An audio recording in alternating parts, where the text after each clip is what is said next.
Welcome back, everybody. We're back again. You got me, Ryan Chadbourne Knife Works, Noah Bloomberg of the Yenny Out River Forge, Blomberg, Yee. Noah Blomberg, and today's guest, Toddzilla returns. Todd Harrington of TH Blades out of Vegas. How's it going, Todd?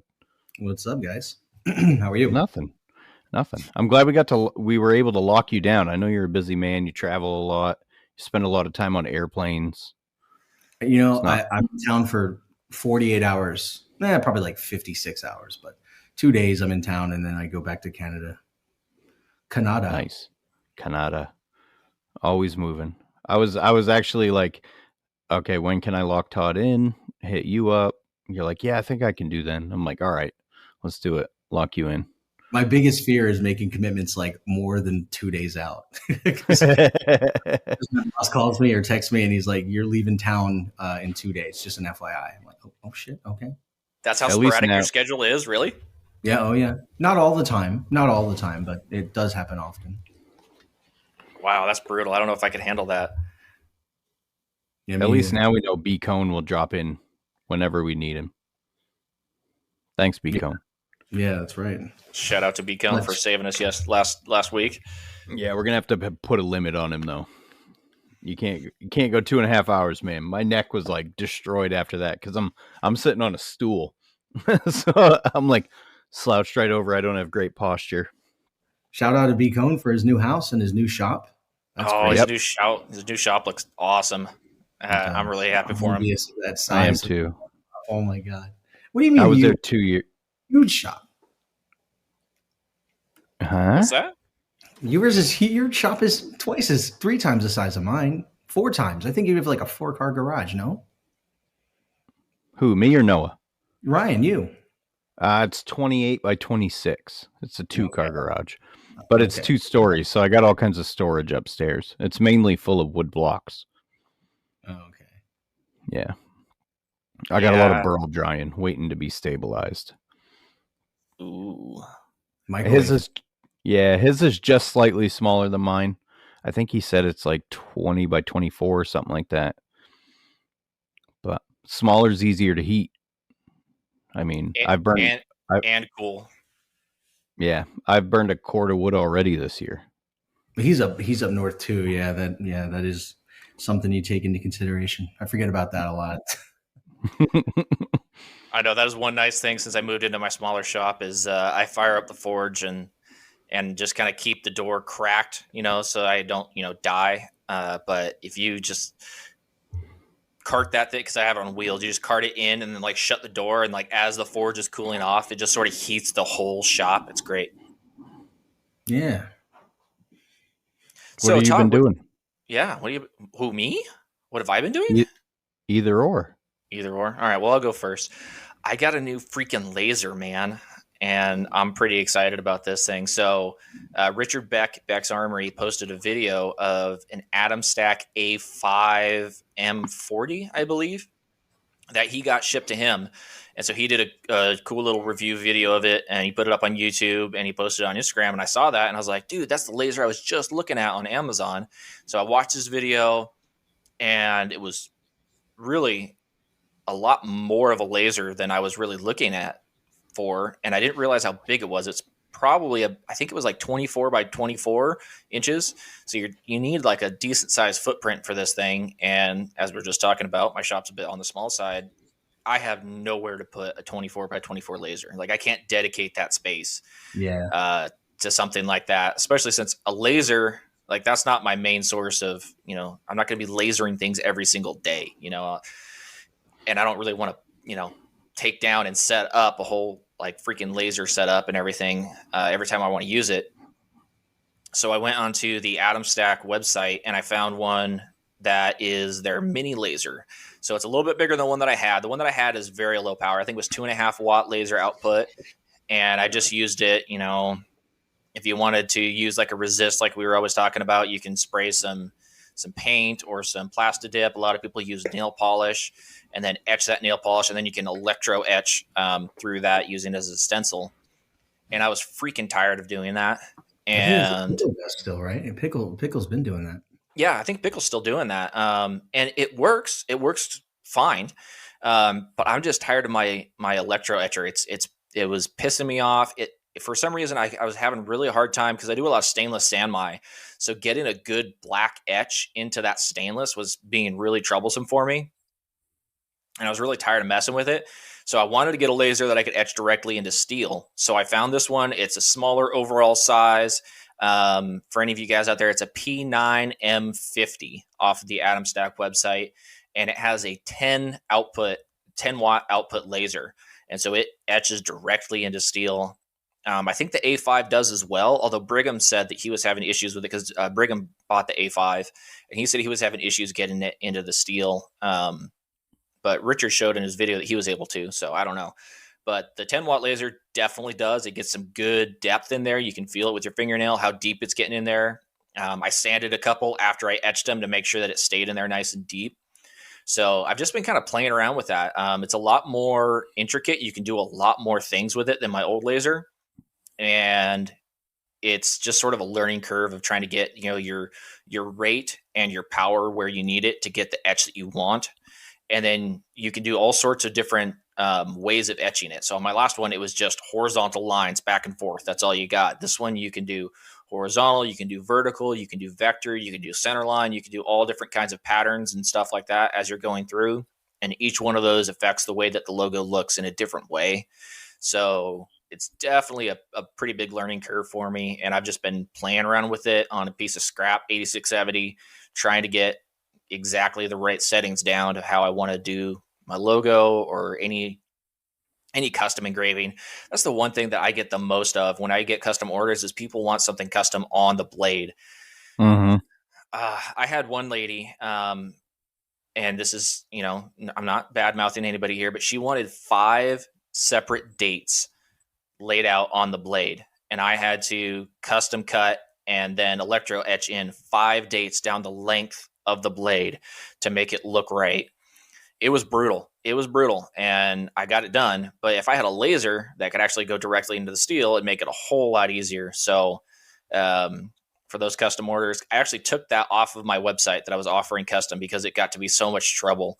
And then people still requested it because they'd seen my other blades that I've done it with. So anyways, this is just going to make that a whole lot easier. People want their names in there. They want somebody's nickname in there. When you're ordering a custom knife, you want it to be personal and you want it to be special. So I get that. So I'm just trying to make it easier for myself to accommodate those things. So that's pretty much what I've been doing this last week. That and making some ridiculous Damascus. So yeah, I saw that, man. I've been in the market for a laser. I've been wanting one, but I can't. I'm not going to swing $5,000 for one. I won't use one enough to warrant that much of an investment. But something that can do a deep engraving, because like that batch of 50 that I just did, 14 of them had names on them. So I had to order stencils for the names. You can't get really, really deep with the electro etch. So once I etched the blades black, like you had to hold them in the right light to see it real well, and I wasn't happy with it. But I feel like with a laser, I could go in after it's etched and just blast a name in there, Yeah, as long as you get all your settings down and everything beforehand and you know exactly what it's going to do to that particular type of steel, it shouldn't be a problem. But yeah, anybody that's out there looking, I've gotten a lot of questions on it. So yeah, the P9M50 is what I'm using. It's about $360 right off of Atom Stack's website. And so far I like it. We'll see how it goes from here. Obviously, it's, just in baby stages right now, but so far I really like it and looks like it should be a good addition to my shop. So nice. I mean, speaking for $360, I mean, like you were saying, $5,000 for a fiber laser. I mean, not to mention the learning curve that goes along with that. I'm sure it's a lot more intense to learn how to do all the things that a fiber laser does. So yeah, something to be said for that as well. Speaking of new tools, I got an air filtration unit. See it up there on my ceiling? That's right. I saw you unpackaging that. Yeah. It works like a dream. I bought the biggest one that Wen makes. So it's like over 1,000 CFM when it's on high. And it makes a huge difference. How loud? It's pretty loud. It's pretty loud. Like, I'll turn. It's got a remote. So. Littering Ann. That's on high. Oh, can you hear yeah. it? Oh, yeah. What? But I mean, with the wood stove in here too, because sometimes when I'm loading the wood stove, it gets a little smoky. I just click that thing on, and in 5 minutes, it's fresh air in here again. Wow, That's awesome, great. dude. Yeah, I might have to it look helps. into something like that. I still cut blanks out with a zip wheel, so my shop gets that Ew. awful angle grinder stink. And that thing now, it's like a couple minutes, and it doesn't smell in here anymore. So anytime I walk inside after using one of those fiber discs, my wife looks at me and goes, "You stink." Yeah, you smell funny. Mm-hmm. Todd, what awful. have you been up to this last week, man?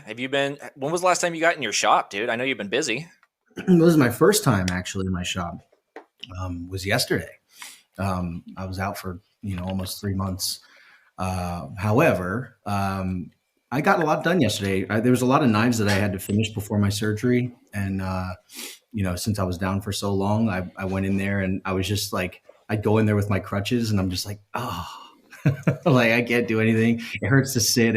I can't stand. So I just had to wait and wait, and that's my biggest weakness is waiting for anybody, especially what I mean. If I'm out of control, I'm annoyed that I can't be in control and just like get to work. But most of my jobs on my computer lately, so that's what I was doing. Yesterday I got in the shop for a little bit and I finished sanding on a boning knife that I made for a chef friend of mine. It was the fourth one in a set that he had ordered from me. So very grateful for the local chefs here. Is that one that you posted on Instagram? Yeah, I posted this morning. Nice. And what was the handle made out of? Koa. That was Koa, really? Yeah, he's Hawaiian, so he wanted the Koa wood from Hawaii. Nice. Yeah. I just did a Western chef in Koa, and it is beautiful. It's the first time I had used it. Yeah, it's really pretty. It burns really nice. I burnt this one, so it burns real nice. Yeah, it burns easy on the grinder too. Well, yeah. I got to say, Koa is probably my favorite. I've got a soft spot for it.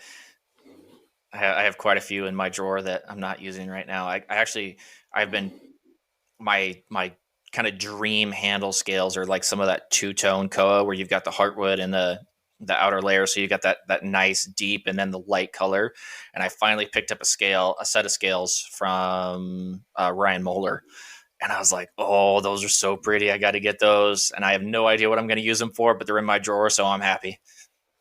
You know what I should have been doing is I haven't been procrastinating, but since I was down, I want to say I had my surgery the first week of November, and it was on my Achilles, in case anyone doesn't know. So it put me down for a while, but then like 3 days later, I got speaking of Richard Beck, I got my my disc sander in, and it just ruined my life. Just having to stare at that freaking 3 boxes and put it together. I couldn't put anything together. I couldn't even get to my shop. So I still have to put that together and wire it, but I'm really anxious to use that. Nice. What kind of wheels did you get for that? What did I get? I got the beveled. I got the beveled. The 9-inch beveled. 9-inch bevel. Okay. Yeah. I do want to get a 9-inch flat. So if you decide to switch to a flat, don't let me know and I'll send you one. I've got a 9-inch flat and I never use it. Oh, really? Yeah, I was going to get that. I'll not switch, but I want to get that just for scales. Yeah, I use a 12. So I use a 12 flat because I'm doing big blocks and stuff. Yeah. I've wanted this machine for so long, and now that I can actually stand, I'm like kicking myself right now because that's what I should have been doing yesterday. I'm realizing it now. Hey, you got a knife done, man. That's fine. Yeah, it happens. That's true. Yeah, that was a Christmas order too, so I'm quite late. But what do you guys say we switch over and do the Maritime Knife Supply ad? Shout out to Lawrence Lake at Maritime Knife Supply. Hustle and Grind is sponsored by Maritime Knife Supply. Whether you're looking for steel, abrasives, handle material, forges, epoxy, or anything for making in general, Maritime Knife Supply has you covered. And in the US or Canada, they ship faster than the great Cobra chicken goosesses that their country is known for. Go to Maritime Knife Supply, and when you buy a 10-pack of belts, get 10% off. And tell them we sent you, eh? Thanks, Luke. Thanks, Luke. Yep. Lawrence is awesome. Everybody loves Lawrence. Everybody knows Lawrence. I just got my Maritime Knife Supply hoodie just yesterday or the day before, and I don't think I've really taken it off since then. So shout out to Lawrence. That dude is awesome. I ordered some more AEBL from him. I got some of those files like we were talking about one of the shows where he had the Boxing Day sale. So I got those files in. I'm really excited to use those on some integrals. And yeah, so. Speaking of his files, so I was filing out this bolster right here, right, earlier today. And this is just run-of-the-mill soft, like 304 stainless or whatever. And I got these fancy cobalt files the other day. And I'm like, I'm going to try out those cobalt files. I snapped 2 of them in about a minute and a half. And then I switched to the diamond files that Lawrence carries. And no breaking. None of them broke. I mean, I do put quite a bit of pressure on them, but his didn't even bend or flex or nothing. So I eat through microfiles, and I'm really glad I bought those. And they're not that expensive. They're like $15 for the whole set.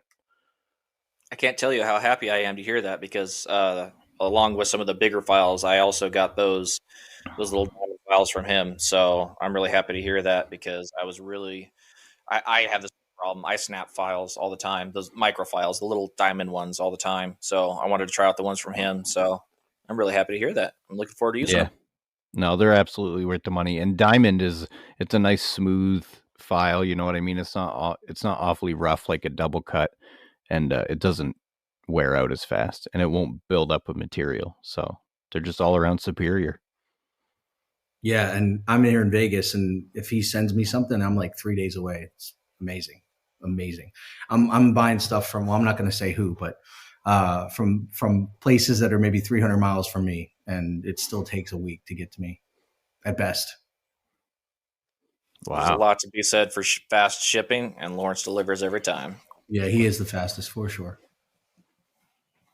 He's using UPS too. I know, which is a miracle. I don't know if he's got a deal worked out with them where they get their shit together, but when he ships through them, it's light speed. I ship through them and it takes a month. Oh my God, UPS. So I accidentally shipped a knife up to Canada via UPS, and only because they were, for whatever reason, that was the best course of action for me that day. And I normally ship USPS. But I shipped it UPS. It's sent to, where did I send it to? It's like 2 hours north driving of Vancouver. And I want to say it cost me like $120 because I insured it. And when it got there, they did not let him take it unless he paid $350. What? Yeah. It is absolutely insane. So I don't know what it was. It was a UPS thing when it changed hands. So when it changed hands, going up to Canada, so they told me that I actually called them because they provided a number for me if I had an issue. But they called me and they called me back, and she was like, "Yeah, unless you." And then not only that, beyond that is that if he were to deny the package and send the knife back over the border to me, and if it were to land back in Vegas, I would have to pay like $200 and some to get the knife that I sent back. I know. So I'm never sending UPS over the border again, ever. No, international, I always do post office. Yeah, there was a reason I didn't, and I can't remember right now why, but yeah, very unfortunate. So my customer and good friend ended up paying a lot more money for his knife than he thought, or I thought.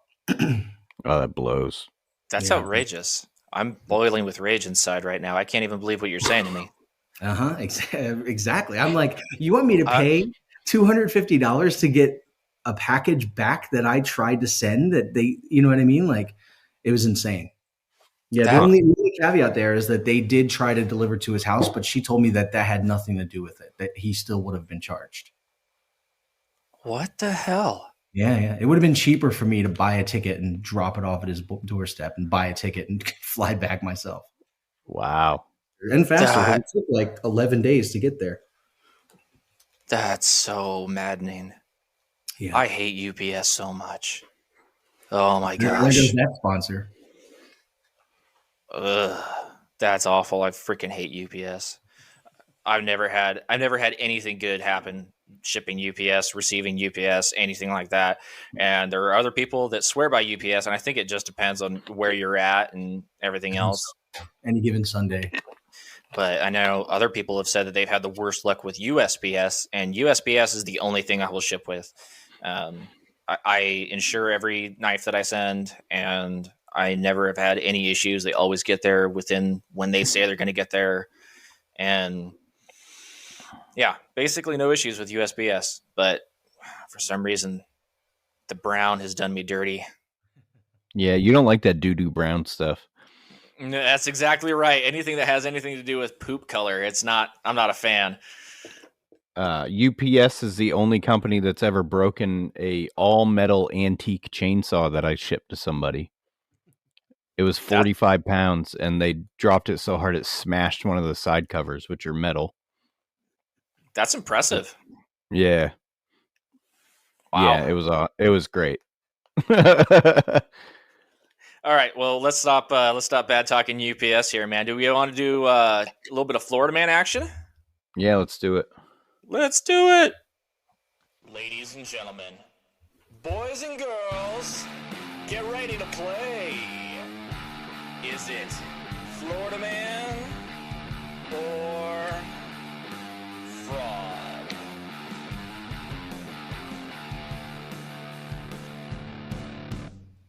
That's right, guys. It is time to play everybody's favorite game of Ridiculousity.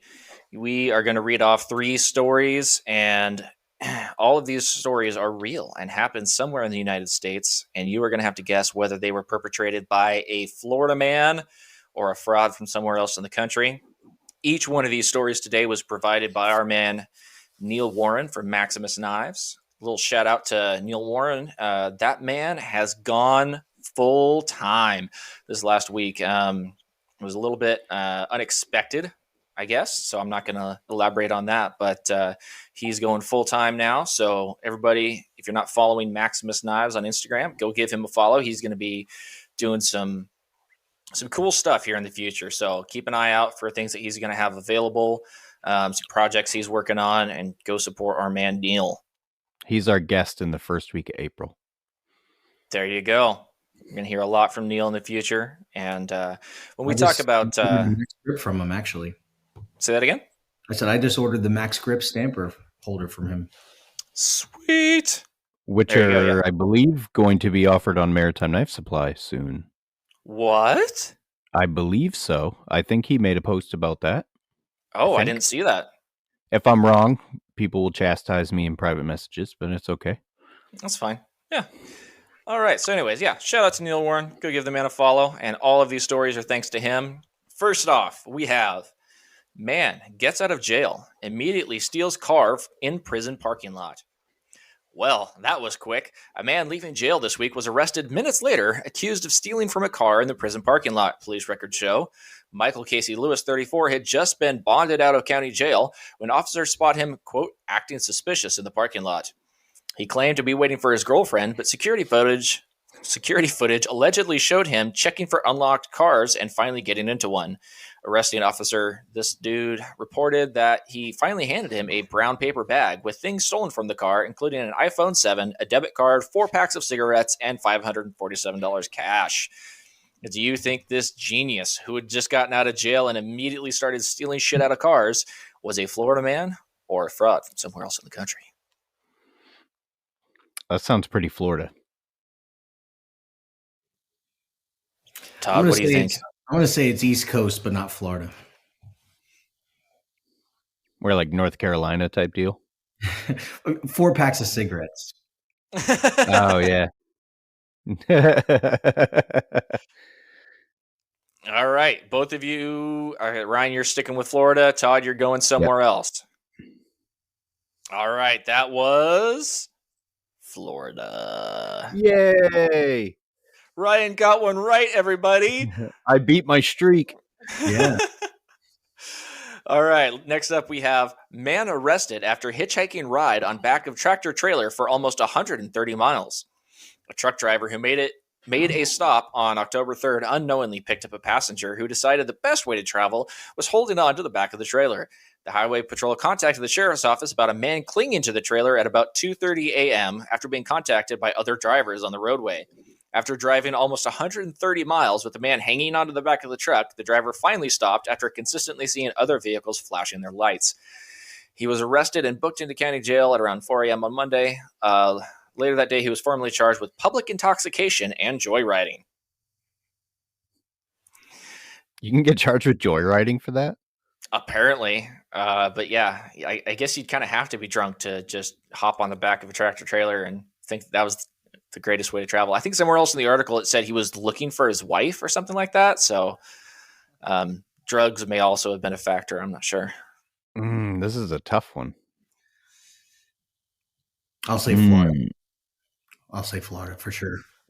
I'll agree. We'll go Florida again. You're both going Florida? Yep. That was Kansas, I believe. Yes, that was Kansas.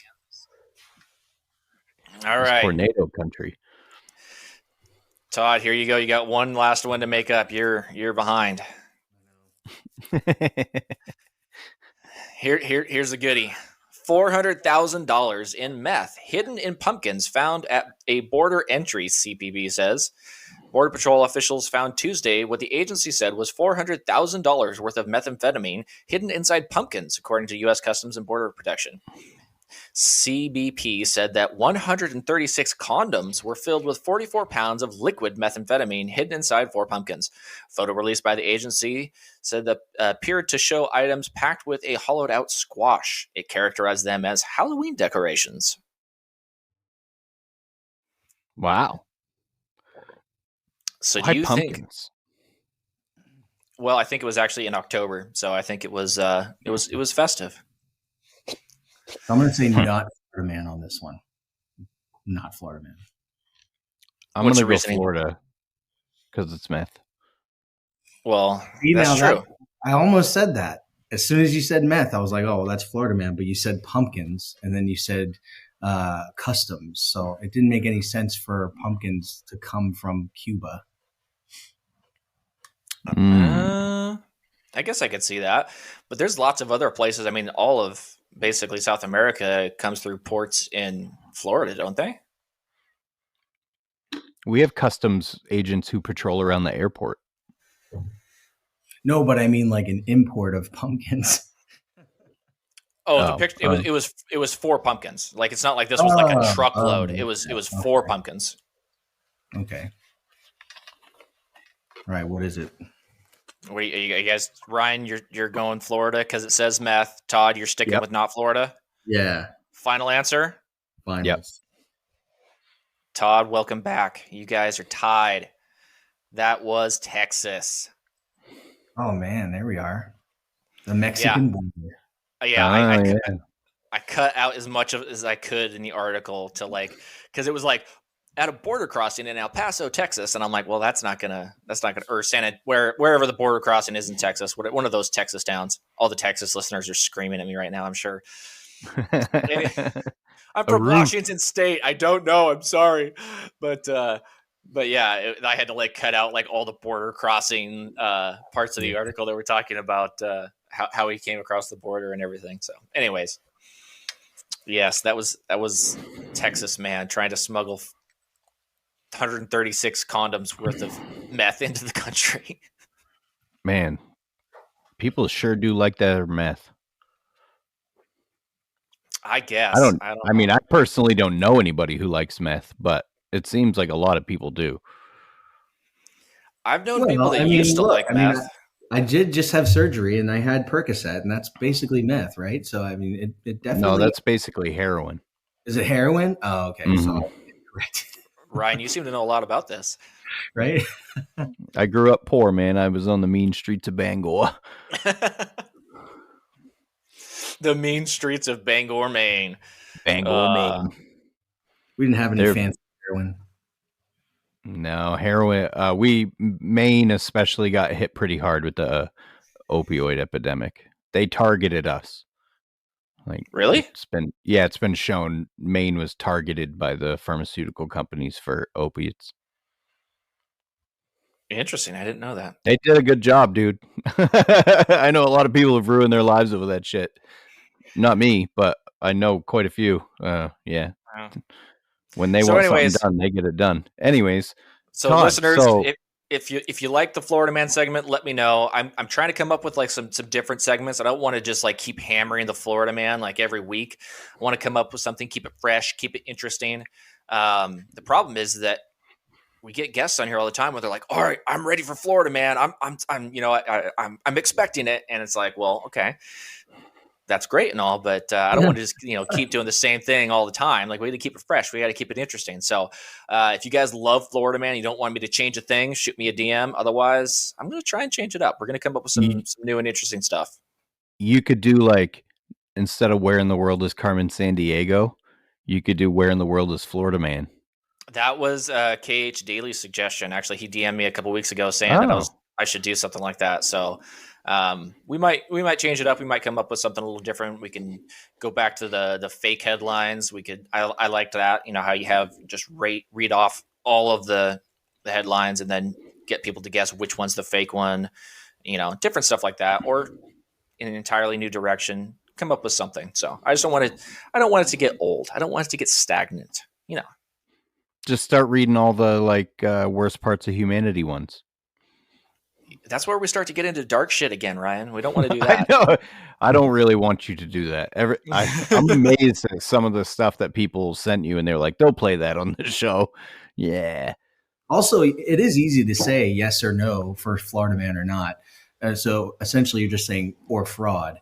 But maybe it could just be multiple choice where there's always Florida Man, but then there's one in Texas and one in Maine. And then that would make a little more like,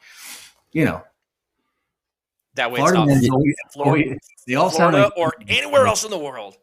Yeah, exactly. All right. So anyways, Todd, you mentioned earlier you had a surgery on your Achilles. Do you want to tell us a little bit more about that? And kind of, because that's pretty drastic. I mean, all of us are pretty active people. I mean, a lot of us have certain mental aspects where we can't stand sitting down. I mean, that must have been pretty rough. Like, let's hear about it. Yeah, man. My whole life I've always been very, very active. I was always in sports. I was in football, basketball. I was on the weightlifting team because we had to. I wasn't like ripped. But it was so insane that like one day I was just getting like a pain in the back of my heel, and it was bugging me so bad that like it would make me sit down. So I was sitting down for like, a couple days, but then it was New Year's Eve in 2018 going into 2019.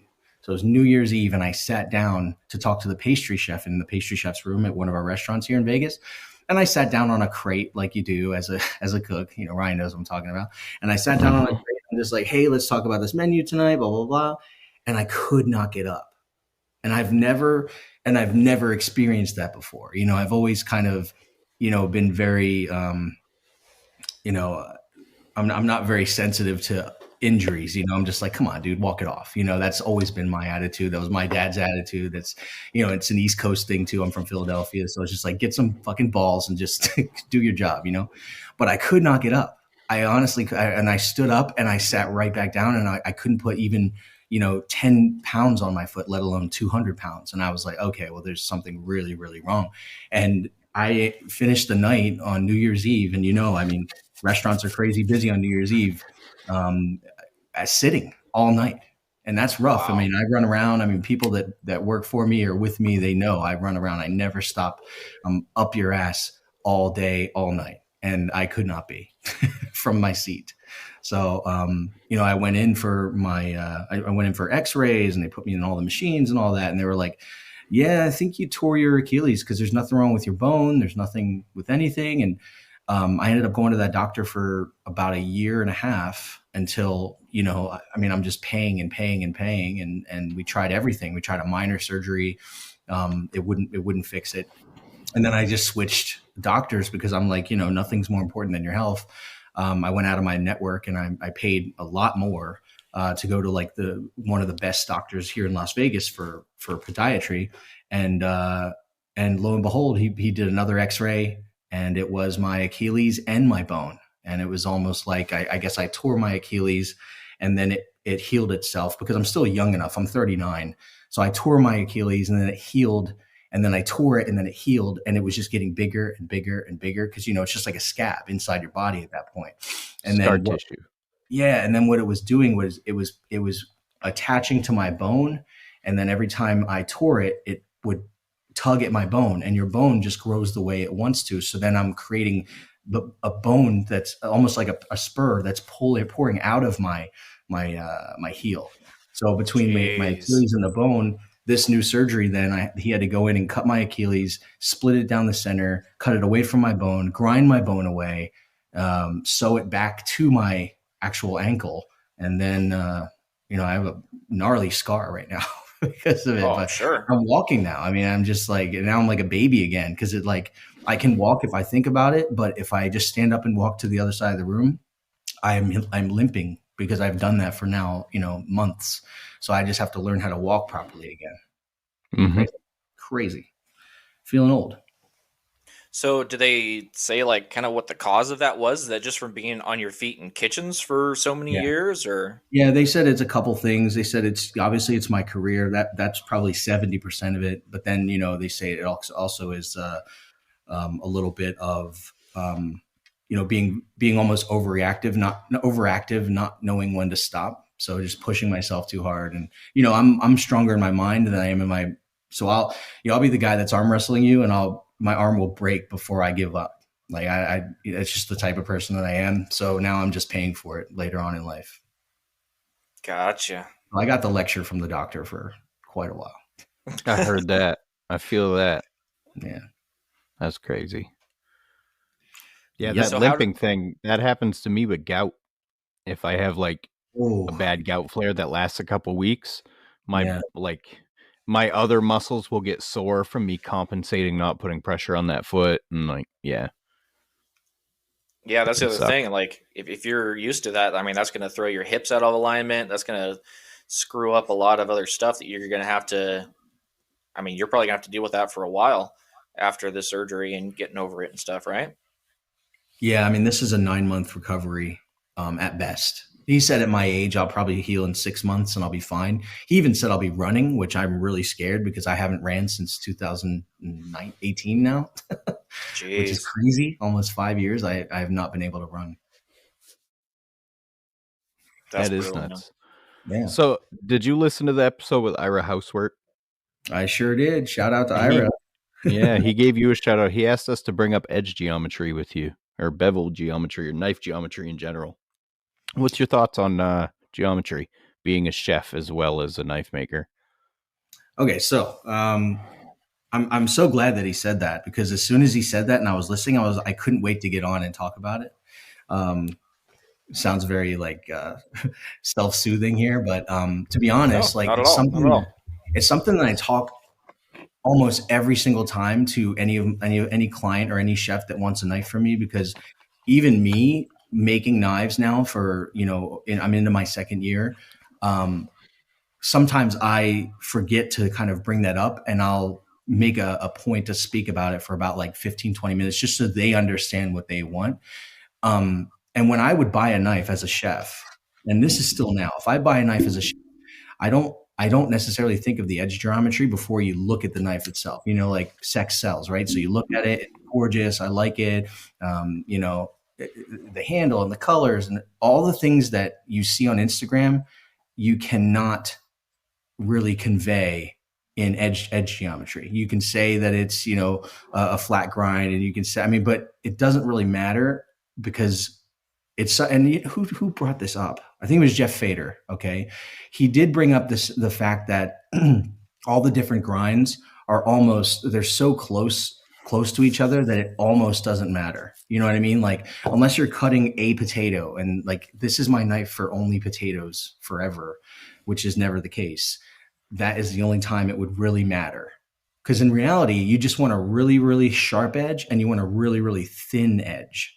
Like for me, I like a thick spine in the back because I like the look of a thick spine. I like the feel of it and I like the nice balance. But like the thinner that edge is, which is why I've always liked Mac knives as a chef. But the thinner that and you know, Mac knives is just, they're worldwide at this point. They do come from Japan. Actually, just a quick bookmark. I'm going to Japan in 2 years for my 15th year anniversary with my wife. And I have a tour with the Mac knife. You can call it a factory, but it's not really a factory. There's actually guys like in there working with them hands on, which is pretty cool, and finishing knives and all that. So I'm gonna take video and post it on Instagram and all that stuff, and hopefully learn a lot of things, because that's kind of the point. But yeah, that's the reason I like Mac knives, is because they're so light from the heel to the tip. They're so light. And like, if you get a knife from anywhere else, it's never that case. That's never the case at all. So I don't care. Like, you know, like a lot of guys too, the guy that I know, Brian, he's the regional distributor here in America, and he flies to Vegas and he does like these big shows for everybody, and he pulls out, you know, 700 knives. Like, everybody can just pick up and demo a knife. And that's how like him and I kind of got to talking maybe like 15 years ago. We know each other a long time. And, you know, he's the type of guy that's like, just pick up the knife and feel it. But there's lines of chefs from all over Las Vegas that are like, they pick up a knife all like cocky and they're like, and they're trying to bounce it on their finger. They don't even know what the fuck they're doing. You know, like you balance a knife on your finger. Like, what does that do? Nothing, absolutely nothing. Like, it's a problem if the knife is too heavy. It's a problem if the knife is too, if the bevel's not high enough, essentially, right? Because it's just going to get dull. But it's never a problem that the knife is too thin, in my opinion, ever. I mean, unless you want a cleaver, but it's never a problem to me if the knife's too thin. The only thing I've ever experienced is that the knives that are handmade that I see when I go to Blade, when I make myself, are never thin enough for me. So even, like, I try and field test all my knives. So I travel a lot. So this kind of helps. Like, I was just in, where was I? I was in Milwaukee 2 days ago. And, it's like a flex, right? I roll out my knife bag and I have knives from all different makers, even myself. And then I have Mac knives in there, just a knife for everything that I need. And, it's like in the kitchen, and Ryan, I mean, everybody kind of looks at each other's knives. You know what I mean? Like, oh shit, like, where'd that come from? Or, oh, this guy's a knife guy, or this guy can really, you can just tell that this guy cares about his knives. I mean, that's where I field test all my knives. If I make you a knife, Ryan, I don't care if I finish it on Monday or if I promised it to you last Wednesday. And if I have to leave on Tuesday and I'm gone for a week, that knife will be tested for a week in Michigan or wherever I'm flying, and I do that because I'm so self-conscious about how people feel about holding one of my knives, because I feel, like, I think I made a comment before. I don't know if it was to you, Ryan, but I do feel like, I'm kind of giving back to the knife community, and I want to buy a knife from all my friend knife makers. If I haven't bought a knife from you, it doesn't mean I don't respect you or like you or don't want it. It's just, it's a very expensive set, obviously. So I'm getting there. But of all the knives that I've got, I'm still analyzing the knife. As you can probably for sure figure that I'm analyzing the knife, like, could I do this? Or should I try to do this? It's never just like, oh, I want to get a knife from Ryan. I asked for Ryan to make me a boning knife, and that way I can fillet fish as a chef. But on the other hand, like, that knife sat in my shop for like weeks, and I'm just studying it because I never made a boning knife. You know what I mean? Like, that was my slicer that I'm looking at. That's like, okay, well, when I start doing AEBL, I'm going to try and do this. I'm going to try and make something like this. So I'm going to try and make a knife that flexes as good as this. Like, that was my point. Because when Ryan asked me, he's like, hey, how much flex do you want in the knife? And I was like, you remember? I was like, a lot. I want a lot. I want as much as you can put in there. Yeah, so, I don't think I achieved that, though. Yeah, but no, maybe as much as would be on how wide I wanted it.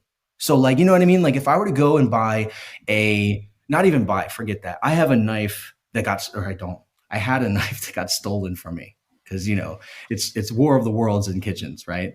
Now, this knife was I coveted this knife, and it was actually by Mac Knife, but they stopped making this knife years and years ago. So it was my absolute favorite knife, and I remember sending you a picture of it, Ryan. And that's kind of like what we went by to try and manipulate, or I'm sorry, try and make the same type of shape and the same length and all that. And I just the flex on this knife was phenomenal. I loved it, but it got stolen from me, and for whatever reason, I mean, I always wanted it to be a little bit wider, but I think when Ryan made it, he made it as wide as I wanted it. But you're not going to put that much flex on a knife that just keeps getting wider and wider and wider. So I think that's no, slight at you. That's just, I've always been open about how I feel about that knife.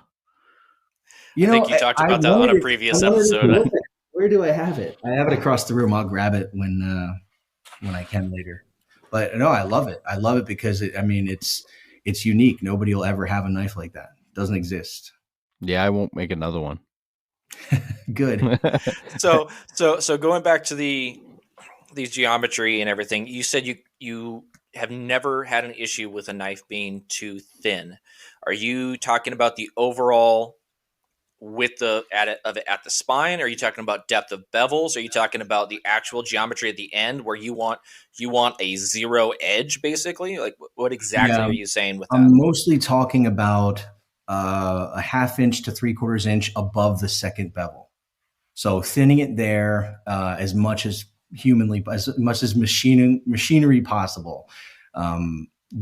Just because every knife that I've picked up that I did that I just didn't push in the sides enough, it's a very tiresome knife.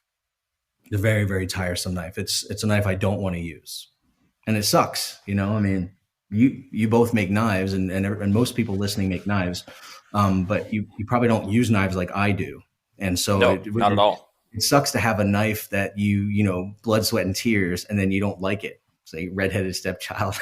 It's like, I don't want you. So it just sucks, it's mine, but I can do nothing about it. And then also there's something in me too that's like, I don't know what it is, but I posted about it. I was proud of it.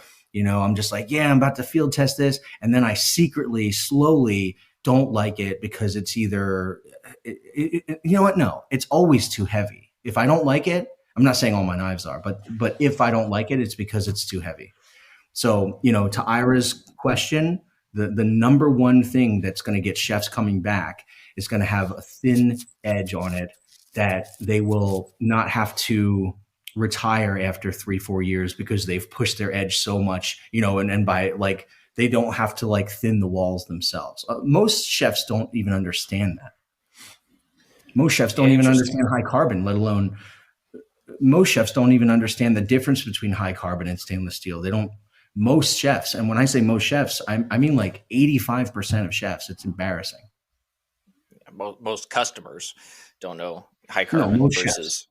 Yeah, most chefs. Most customers, it's 95%. I would say closer to 100% with most customers. But I mean, chefs. Okay, it's just, so specifically, that is so embarrassing. That's embarrassing of a percentage that I will confidently say. It's sad. It really is. Wow. What about now I'm depressed.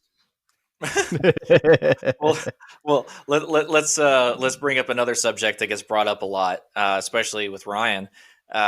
Compound grinds. Do chefs know what food retention is? Oh, I love this. So, like, food retention is. I'll be honest with you. I feel like it's more important to have a sharp edge than it is the grind in the side. So the whole like convex grinds, I think they look great. I don't feel like they're a fad or a trend, but I think that they only matter when you're doing potatoes. I'm not offended. I mean, I really feel like that. I truly, truly, truly feel like that. Actually, Ryan, I mean, I talked to you about like the beautiful like channels in your knives, and I've always said that. I was just like, dude, your grinds are fucking great. And I was stupid enough to post like a live video of me trying that and just like the abortion that happened. And so like, I won't do it. So my opinion on it is not based on the fact that I can't do it. My opinion on it is only that it is such a not even a secondary need for a chef to have that. I think, and this is purely, my own opinion, I think it's just for looks or just for the flex, that it's not like any other knife. That's what I think. Because I will. Not that there's anything wrong with that, because I mean, there's some makers out there that make some amazing looking compound grinds, look, whether it's S grinds, the B grinds that I've seen, stuff like that. I'm just talking like straight up usability. Grinds, people in a professional kitchen, do they even know what food retention is? Do they even care? No, they don't care. They don't care. They don't care. Especially can I put in my 2 cents as somebody who does shitloads of diamond grinds? Yes, please. I agree with you. And that's probably not like the smartest business thing to go by, but mine specifically, my bevels go about halfway up the blade, and then the other half is the hollow. For that to matter with food retention, I'd have to push that hollow probably at least down another 1/4 inch, maybe 3/8 of an inch. Yeah, I'd say a 1/2 inch down, and that's what I mean. I mean, that food release is it's like a trend. It's like a fad. It's like a buzzword. In my opinion, it's a buzzword. Nobody gives a shit. Like I have, and I hate to be so passionate about this, but like, Ira, come on. I am like the first guy to be like, everybody loves a slicer. Like a chef loves a slicer, which is why mine was stolen, right? So I had an 11 inch slicer that was probably like 11.5 inches, but I loved it so much that I had sharpened it so much and I've honed it so much that it was like a toothpick. And that's like, as a chef, you covet that, you covet the toothpick look. You're just like, man, I've had this knife for 6 years and look how much work it's done. Look how much money it's put in my pocket. That's kind of like a flex, right? That and the knife patina on high carbon knives. If a chef opens up his chef knife roll and there's high carbon knives in there and you can see that beautiful blue patina in there, I mean, that's just like hard on material. Like the chefs, really, like the chefs look at that and they're just like, okay, it's a golden glove.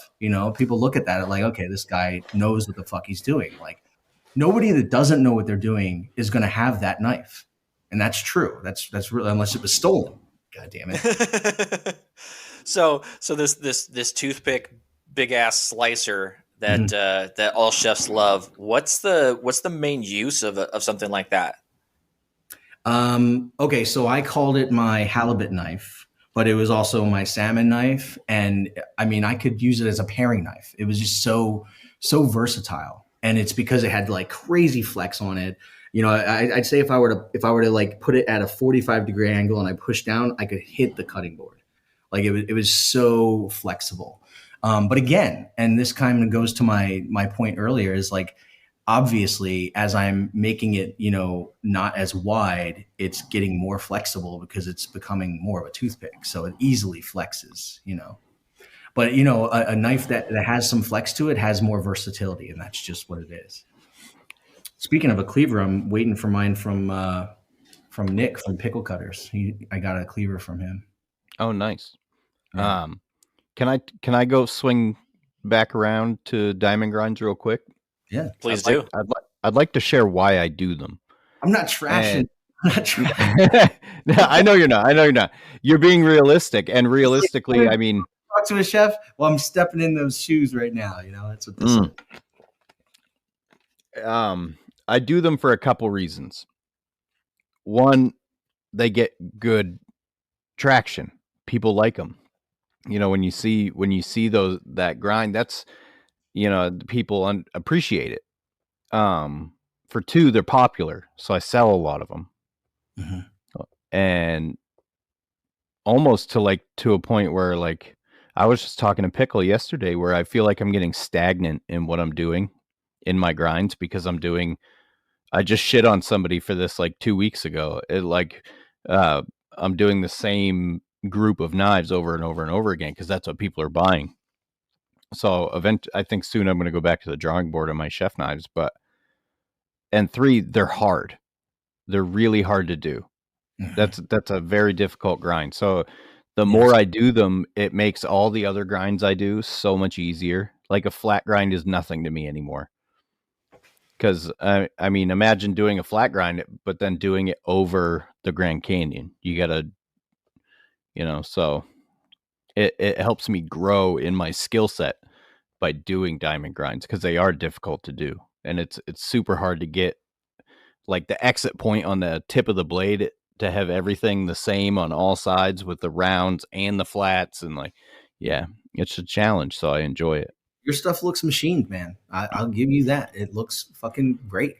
Really good. I've told you multiple times. Thank you. Well, and back to what I was saying about whether or not chefs know about food retention. The thing is that people that are knife enthusiasts, they do know what it is. And so it does matter when you're selling to a home chef who wants something really special when they grab it out of their knife block or they have it hanging on their magnet, that it's got that compound grind. And that's, like Ryan said, that's why they sell. I wasn't trying to shit on anybody because like I said, there's some amazing people out there doing amazing things with compound grinds. And I love seeing cool compound grinds when I'm scrolling through Instagram and stuff like that. Like, that's so cool to me.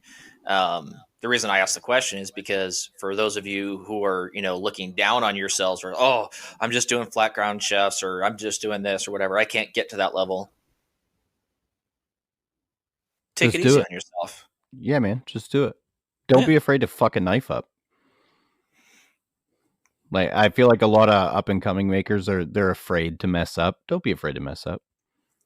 If it takes me 4 hours to grind a knife, 2 of those hours I've spent fixing fuck ups. Yeah. And the next one's going to be better. Yeah. You get really good at fixing mistakes being a knife maker, I feel like. Because you never know when you're just going to bump the grinder the wrong way and you're going to have a little fucking divot. And God damn it. Yeah. All right. So I'm going to say one more thing about edge geometry. I want to wrap up the show talking about our newest sponsor. Because Todd has the whole Ameribraid package, as far as I'm aware. That's right. So he has the most experience out of anybody I know with Ameribraid products. And Ameribraid is our newest sponsor. We appreciate them. Everybody go check them out. Promo code is still in the works. We're working on seeing what they can do with the capabilities of the website because it's going to be like probably something off a machine and a percentage off accessories, something along those lines. So it takes a little working to figure it out, but we're going to get it. And yeah, everybody go check out Ameribraid. What's your experience with Ameribraid, Todd? I absolutely love it. I mean, I've had mine now for just under 2 years.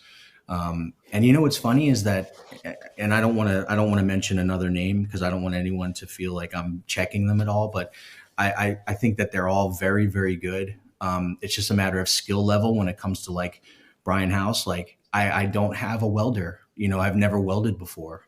And so that was immediately out of the question for me. I looked at that.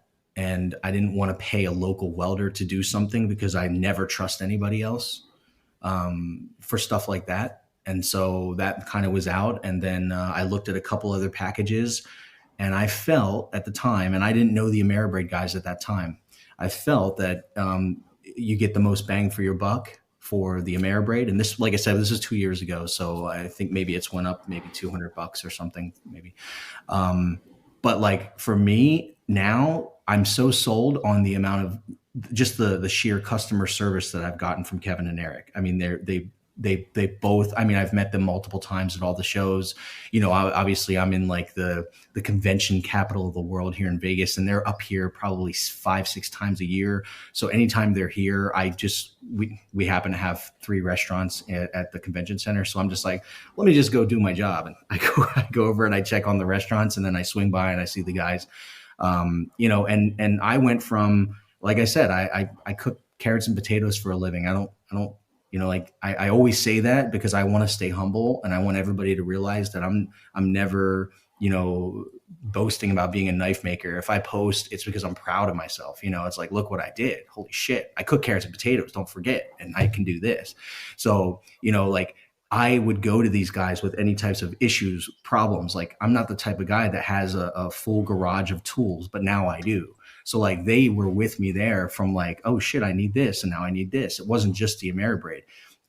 The amount of advice I've gotten for them, the amount of demos they did with me, like hand in hand, like at the convention center, like, hey, let's, if you're looking at doing a surface grinder, check this out. And just like being able to handle the surface grinder and see how intuitive and easy it is, like it's amazing. So, I mean, it's definitely like, a first world problem that if you don't have a surface grinder. But if you do have a attachment, but if you do finally get one, you'll know what I mean, that it's just like the Porsche of grinder attachments for Ameribraid, because, it is probably the most expensive attachment they have.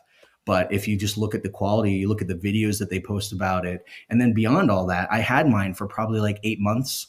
And I remember reaching out to Kevin, and I was like, hey, I want to do a full detail. I'm kind of cleaning my shop today. Is there any way to take apart this grinder, or the grinder attachment? And he's like, oh yeah, totally. So he sent me a bunch of text messages that are like, do this, and then you do this. And then I think I even replied with my famous quote, like, I cook carrots and potatoes for a living. Like, is there better material you can give me than this? Like, is there something written or drawn down?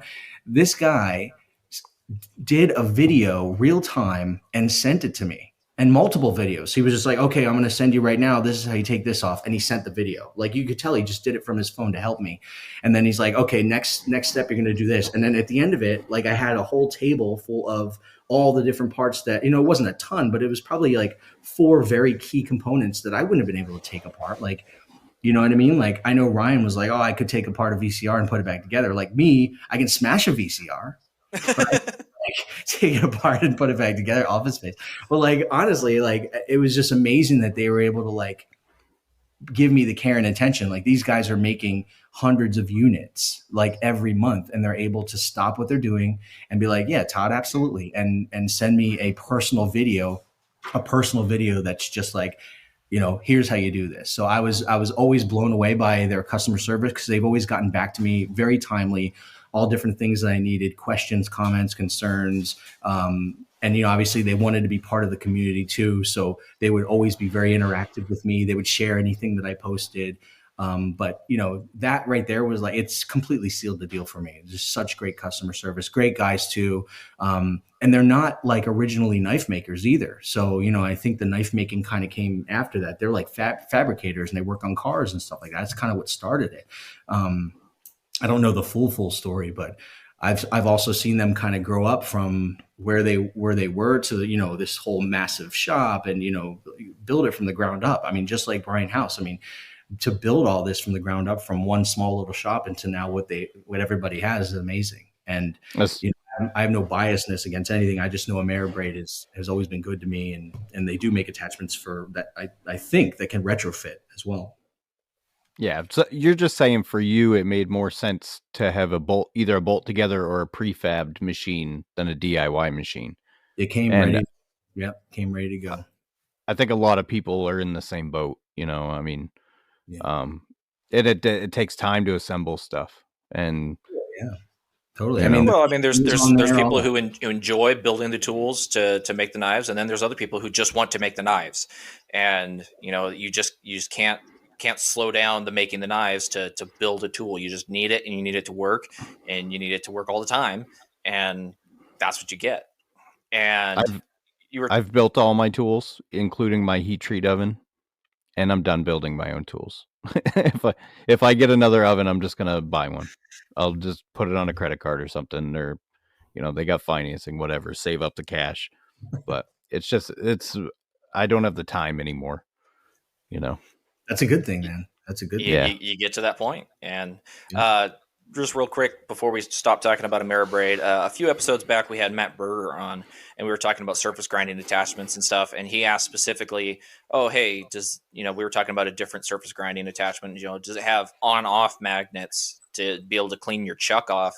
And that is one of the things that the Ameribraid does have. Not only can you completely disassemble it, like Todd was saying, but each one of those magnets is an on-off magnet. So you can get that surface completely clean. You can get your material on and off of there without pinching your fingers every single time. You don't have to have, a sheet of something behind it. it really is. I mean, I don't have one yet, but I'm going to, and that is such an amazing feature to have a versatile machine like that is so precise, and you can make those tiny adjustments, and whether you're doing tapered tangs or whatever it is, you can do all that with that surface grinder and those on-off magnets. It's I was just going to ask that unit. if it has the axis adjustment to do tapered tangs, because I just love the look of a tapered tang. I'm not. I think he actually just did an attachment for integral bolsters. I don't know if they released it yet, but he talks about something for a couple months and then he finally does release it. I'm not sure on that one. So there's some little things that I don't have because they don't really pertain to me.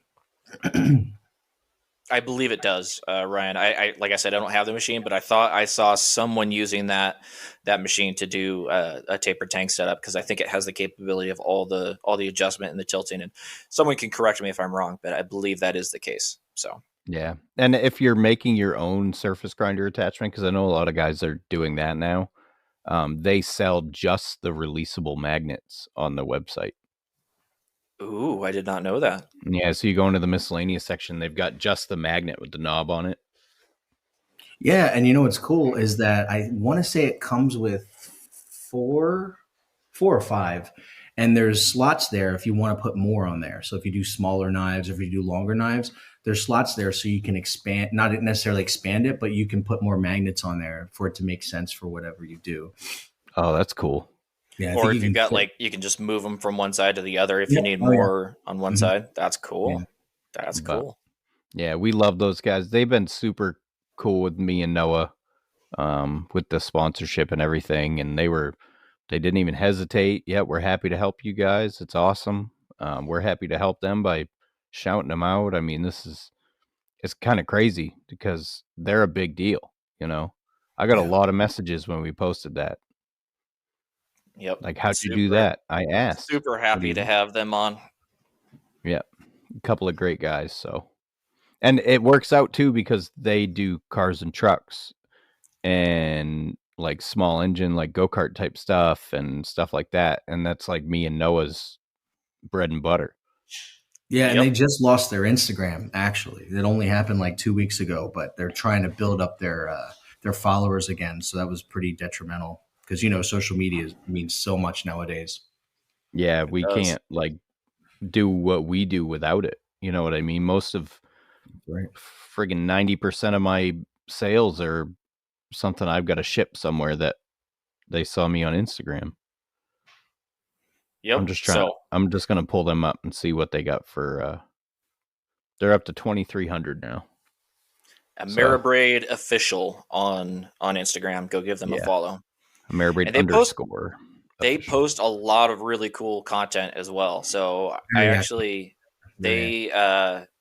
actually posted, I think it was Kevin, posted a video the other day of like every DIY video. And it's like, hey, we're going to be doing this. And then the next screen is him over at his like giant lathe. He's like, so if you don't have this, you can use the smaller one. Yeah. It was freaking hilarious. It's like every single video is like that. So it's very true. Yeah, definitely they're a good follow whether you intend to buy from them or not. Like they have some good content. So go support those guys. We appreciate it.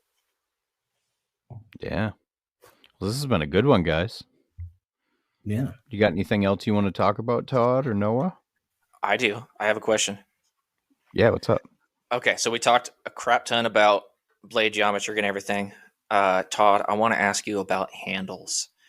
When a chef looks at a chef knife, does he only want an octagonal Wa style handle, or do they actually like care about like the Western style and sculpted handles, that sort of stuff? Yeah, this is a frustrating one for me too. So my bag, I have some like Ryan made. Actually, Ryan made me this.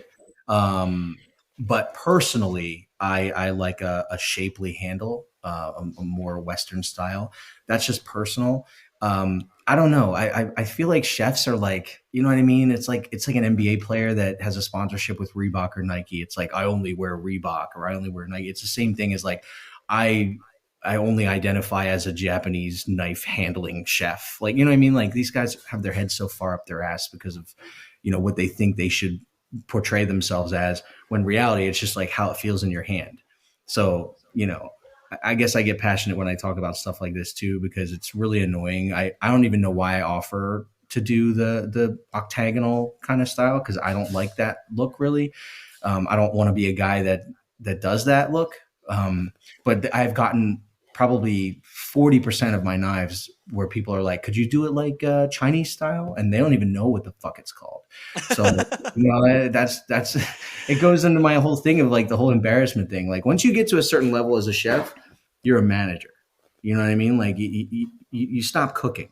So these guys are they want to buy a knife, they get the knife, and then they don't use the knife. So it's all about looks, or it's about, that you're copping that Nike. You're copping the Nike. It's the perception that they're looking for. That's right. In my defense, I believe you asked me for a geometric handle, didn't you? You know why I did that? And I remember telling you, it's not in your defense. I'm not slamming you at all. But telling you specifically, and I'm glad you brought that up, is because I wanted everybody that I order a knife from to do something that I don't do. So I don't do hidden tangs. I wanted that. And I know he does that. I don't do stainless steel, or at least I didn't at the time. And so I wanted him to do that. So, it's important that I'm being taught how to do different things by, getting a hold of people's work in my bag, in my shop. Totally. And then giving back to the community too. I feel like that's important because, everybody wants to do like, a raffle, a waffle. But like I've done a couple, but I honestly don't like that. I don't gamble really. So I don't like losing. And that's just, every waffle I've ever jumped into, I lost. And I'm just like, God damn it. Will it's ever come back? I feel guilty. I've done a couple. And after I'm done with them, I feel guilty because, some guys will buy 10 tickets, some guys will buy one, and it's usually somebody who buys one that wins, and it's like, fuck, I feel bad now. The shout out to Nick from Pickle, because I know his sister-in-law, he was able to at least get some, the lot came from that, so he was able to get some money scrounged up from the community. It's such an interactive community, and obviously Jason Knight's going through his fire ordeal too, and Yeah. Has Pickle dropped that yet? No, he's working on that right now. He's kind of figuring out an end date. I think it's going to be in the next week or two. So if you guys want to get in on that still, you can go check out Pickle Cutters on Instagram and get on that. Last I heard, I think he was right around 13 grand raised for that family. Well done, everyone. And there is a crap ton of prizes from everyone from Ryan Coakley to Maritime Knife Supply and a bunch of different knife makers, myself included, who sent him different pieces that are going to be different prizes. So he's working on how to split that all up. There's going to be quite a few drawings that he's going to have to do for, I think, close to 30 total prizes that are going to be a part of that raffle. So yeah, it's going to be a long life. That's for sure. Absolutely. So yeah, he's working on getting somebody to help him out with it because he can't just do it by himself. So well done, everybody. I know we've talked about it on every episode, I think, since he posted that. So that's going to mean a lot to a family that's going to be going through some really hard shit, some surgery, cancer. It's no good. Bad things happen, and that's why we're here, is to help it go a little smoother. And same with Jason Knight. He's raised a bunch of money to help rebuild his shop. He's posting live videos, I think, every day, talking about the process of rebuilding and going through and cleaning and everything like that. So there's been a couple of different. I think there was a GoFundMe. Trojan Horse Forge raffled off one of their knife vices to raise money for him. I didn't get in on that in time. I need a knife vice too. I missed that one. I was bummed. You wouldn't have won anyways, probably. Probably not. Dude, I've only won one raffle, and it was Megabyte Clockwork Aprons, whatever her name is, Megan, I think. I won one of her leather aprons, but I had entered in enough raffles of hers to pay for an apron. So it's kind of like by that time, layaway. Yeah.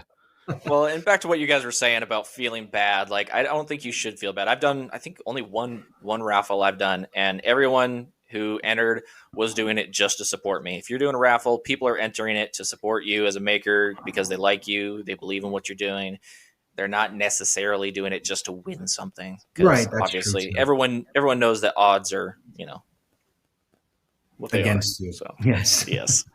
And I'm sure you know that, Todd, living in Vegas. The house always wins. Oh man.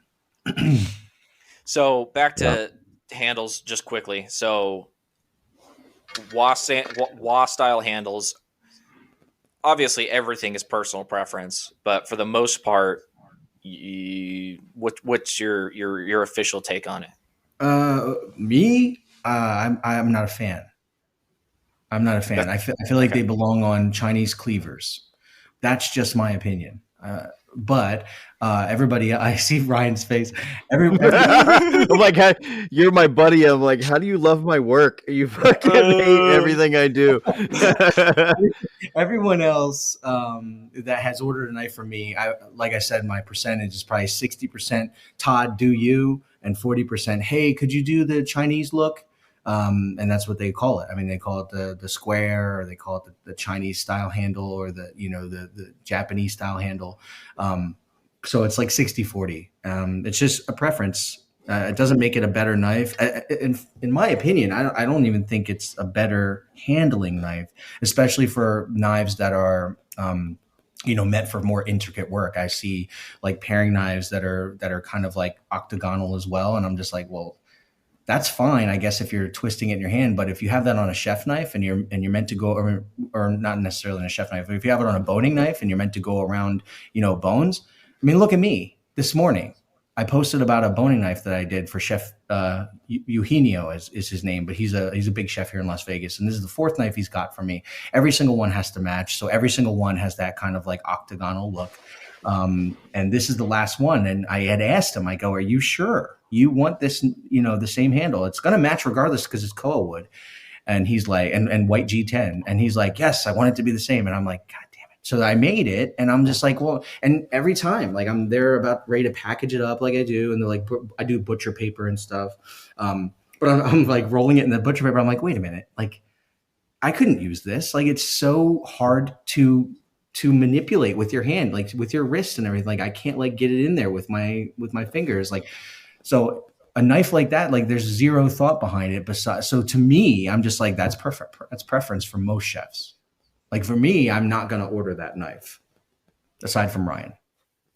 Thanks, buddy. So as far as like a chef knife, when you're, let's say you're pinch gripping it and stuff, that shape of that handle still matters, whether you've got, two fingers on the blade, the rest of that handle, the rest of the, how you're gripping it, that really matters when you're manipulating whatever it is that you're working on. That's right. When you're putting any type of force behind it, you're not doing a pinch grip. Pinch grip is more for intricate. And, I switch depending on what I'm doing. If like, for example, I'm taking apart like a primal ribeye, and it has the bone ribs in there, so you can take every other one out, so you can make these massive tomahawks. I switch from pinch grip as soon as I go up against my bone. I'm on a pinch grip, and then I come back, and when I go to cut the whole thing, I'm holding the entire handle. So for me, it's important to be able to switch back and forth, and I do it subconsciously, as I'm working through the material, because I'm not necessarily thinking, oh, time for a pinch grip or time for some light work here. Like, you're not thinking like that. You're just getting the shit done as a chef. You're just pushing through. In my defense, I don't do total octagons anymore. I have started adding facets and curve the sides, so it's got like a belly to it. I love you, Ryan. You just started. Last two sentences you said were like, they started with "in my defense." So this is your podcast. I'm totally not trying to attack you. What was the previous title to this episode, Ryan? Was it Toddzilla? We have to change it to Toddzilla shits on Ryan or something like that. No, I have broad shoulders. It's fine. It's fine. So anyway, for myself, I mean, I've never been in the kitchen. I don't know anything about that. So when I'm building when I'm shaping a knife, I'm thinking about, hey, how's it going to be held? And I'm not thinking about the fact that you're going to be using multiple grips on it. I'm thinking about, I want to make this to where it'll work for different people who use multiple grips. Because some people use a pinch grip, some people hold it, however they hold it. Some people hold it with their finger on the spine for crying, their first finger out on the spine or something like that. I've seen a lot of, but I'm not necessarily thinking, hey, one person is going to use this knife in all these different positions. So that's just an interesting way of thinking about it that I didn't have before. So I appreciate that. I think the ergonomic feel is very, very important to most chefs. But I say that as a knife maker that's mostly a chef, I say that as like, what we should kind of keep in our mind, because it's more subconscious than anything when it comes to being a chef. Like, I will say that the handle, and I've mentioned this on a different podcast, I will say that the handle that Neil from Maximus Knives made for me is the most cherry handle that I own. And just because it is so ergonomic, and I had asked him specifically for another, 3/4 of an inch on the back handle for me, just because that is all style. That is what I like. I like to have, how do I explain this? It's like a samurai sword, to where you have that extra play in the back if you need it. I had specifically asked the same thing from Ryan. You may remember that as well. So, if you guys make a 5-inch handle, which is usually pretty standard, 5.25, I'll ask for 5 3/4 or 6-inch handle, which sounds ridiculous. It doesn't mean I have these massive mitts. It just means that it helps me kind of manipulate the knife. I'll choke back more if I'm pressing down hard on with my French knife that Neil made for me. But, that thing's so ergonomic. And I remember he cares a lot about it too.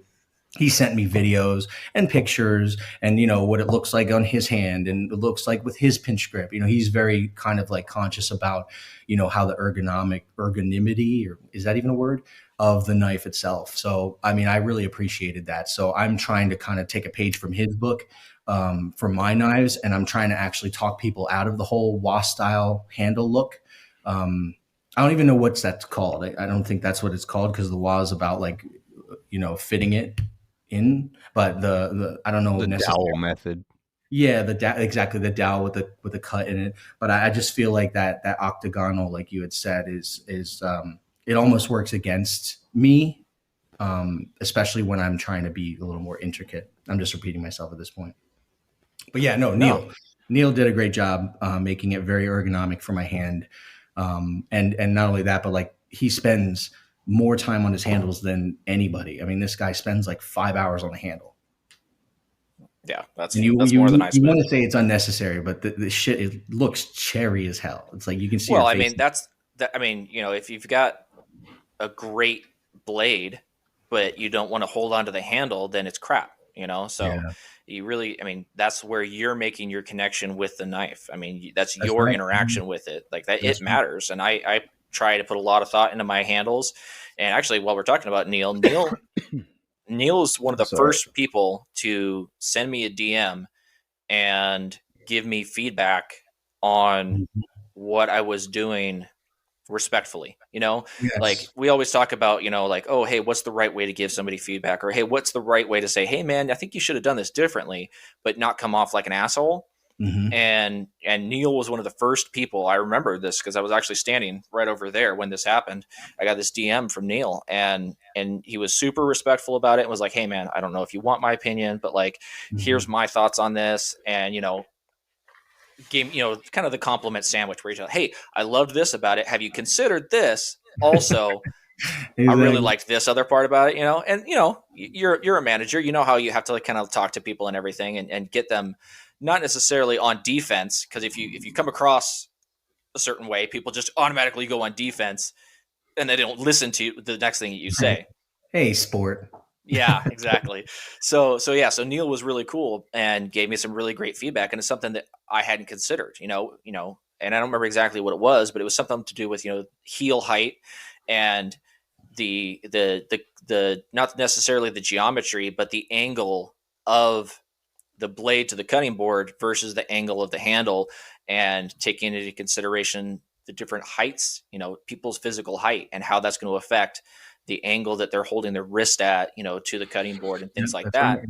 Yep. And that's something that I hadn't considered before. And it really changed a little bit about the way that I think about how I design my knives, because I don't want people hitting their knuckles on a cutting board, but I also don't want them straining their wrist because of the way that they're holding the knife. So it's an intricate thing that you can go into, and it's something that as a custom knife maker, you really have to take into account all those things, because you really want somebody to have this blade that's their go-to. I mean, that's the best compliment that I've ever gotten from somebody is, oh, anytime I go into my kitchen, that's the blade that I reach for. That's what you want. Yeah, totally. Yep. That's right. That is right. All right, guys. All right. We're going an hour and a half. We got another hour to go. No, we don't. Well, before we go, we really need to mention our last sponsor, Phoenix Abrasives. Oh, we didn't do Phoenix Abrasives? No, we did not. We need to shout those guys out. Jesus. Use promo code HUSTLE10 at checkout. Hustle and Grind is sponsored by PhoenixAbrasives.com, your one-stop abrasive shop. They stock all the abrasive belts you need in all sizes. They also offer knife-making kits, which have all the goods you need in one kit, as well as hand sanding and buffing materials. Go to PhoenixAbrasives.com and use the code HUSTLE10 for 10% off your order. That's right. Hustle 10 will get you 10% off. And one last quick note. I mentioned in a previous episode that I was trying out the blue Actitrox belts. Phoenix has those, but they are under a different name. Ryan, do you remember what that Incinerator. Incinerator, that's right. And it is an expensive belt. And I had really held off on trying those out for a while just because of the prohibitive cost of it. But I got to tell you, it's serious business. And I put one of those things through its paces this last week doing Damascus. Because, I mean, you got to do so much grinding. You got scale. You got uneven surfaces from forging out billets that you then have to grind off and restack and everything. And those incinerator belts, the Actitrox, they really do mean business. So I would recommend that you go to Phoenix Abrasives and try one of those out. And shoot me a DM. Tell me what you think.